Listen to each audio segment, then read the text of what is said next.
Some people think cruelty is funny, that humiliation makes them powerful. They laugh louder when someone else goes quiet, and they toast their pride with someone else's tears. But here's the thing about life, it has a strange way of watching, of waiting. Because the woman they laughed at tonight, the one sitting silently with wine dripping down her hair, she wasn't alone. And the man standing behind them, calm, cold, and deadly, was someone they should have never crossed. And what happened next, no one in that room would ever forget. Before we continue, if you're enjoying this story so far, please take a moment to hit that like button and subscribe to the channel.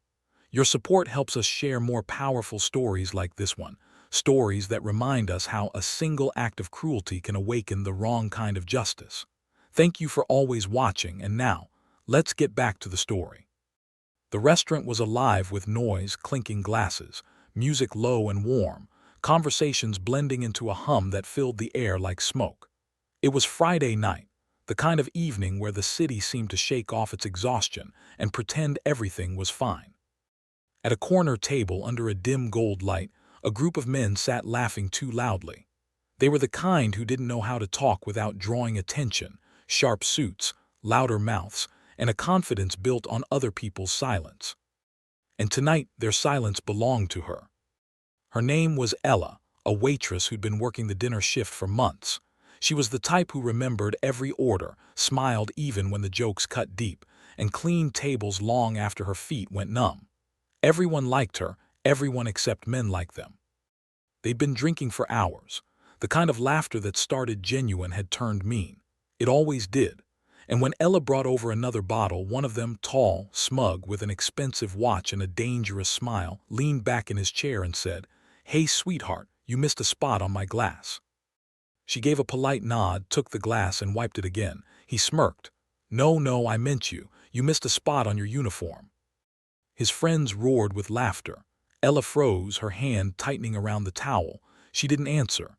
She just set the glass down and turned to walk away. That's when he called out again. "Oh, come on, don't be so serious. We're just having a little fun."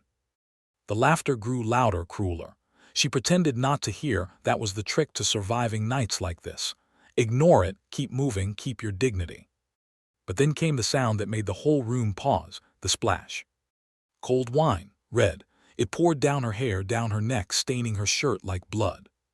The man held the empty glass above her, laughing harder than ever. "There, now you do have a spot." For a moment no one moved. The restaurant froze in a collective breath. The music faltered, replaced by the quiet hiss of shock. Ella stood still, her hands trembling. She didn't look at them, didn't speak. She just whispered, "Excuse me," and turned toward the back room. The laughter followed her like a slap. At a nearby booth, half hidden by the low light, Jasonstatham looked up from his plate.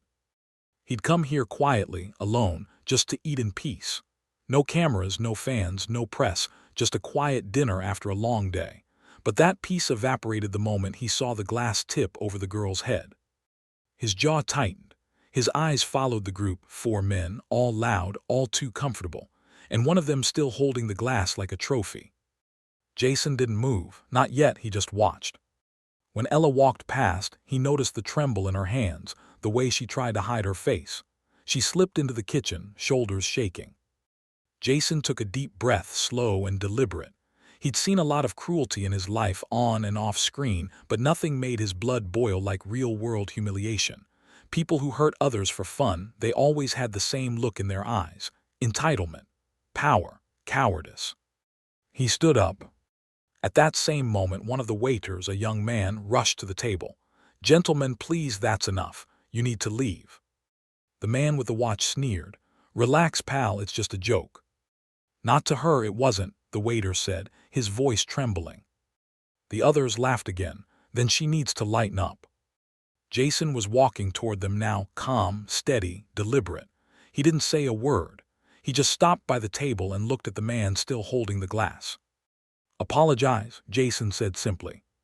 The men turned. One of them squinted. "Wait a second, are you?" "Apologize," Jason repeated, his voice low but sharp as steel. The man scoffed. "You serious? It's none of your business, mate." Jason's expression didn't change. "You made it my business when you poured that drink." The laughter died instantly. The man leaned back, trying to regain his bravado. "You gonna play hero now, over a waitress?" Jason's eyes didn't move from his, over a human being. The tension in the air could have been sliced with a knife. People at nearby tables had gone silent. Even the waiter froze. The man's smirk faltered, but pride wouldn't let him back down. "Look, I don't want trouble." Jason stepped closer, his voice quieter now. "Then say you're sorry, look her in the eye and mean it." But instead the man laughed nervously and said, "You know what? You're right, I should apologize."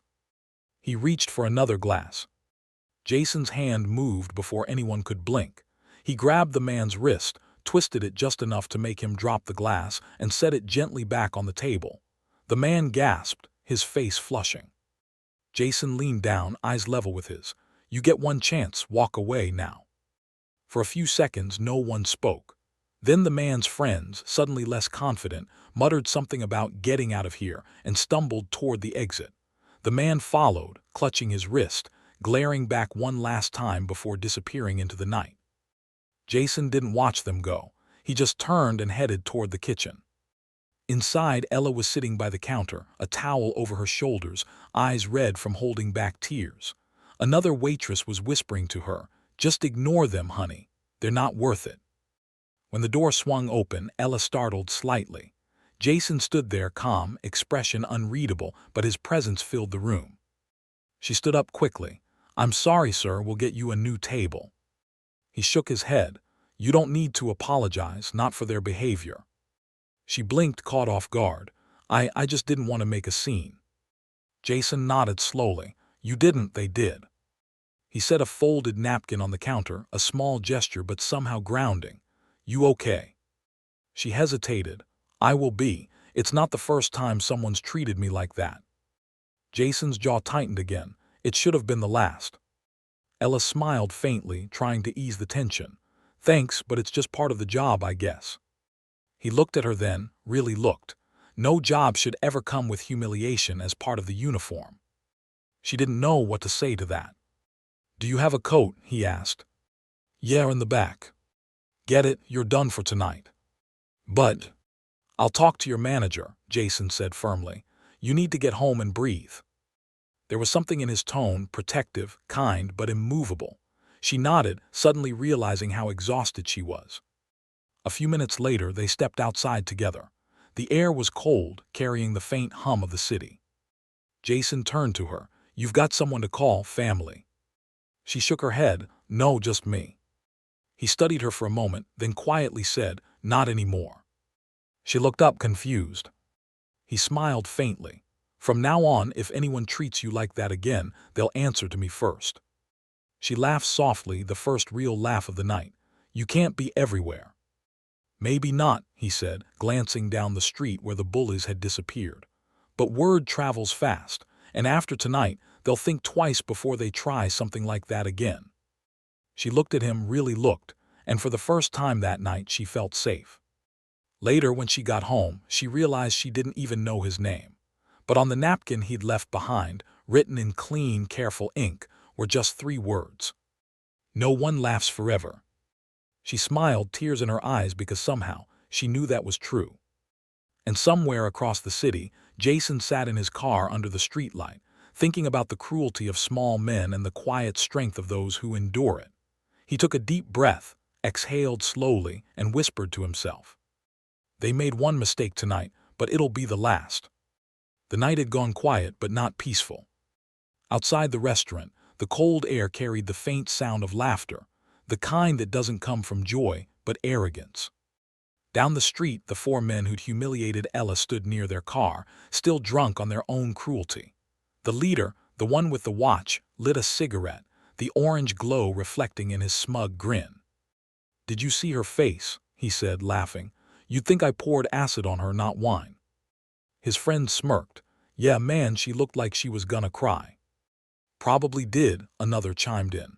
"Bet she'll quit after tonight, can't handle a joke."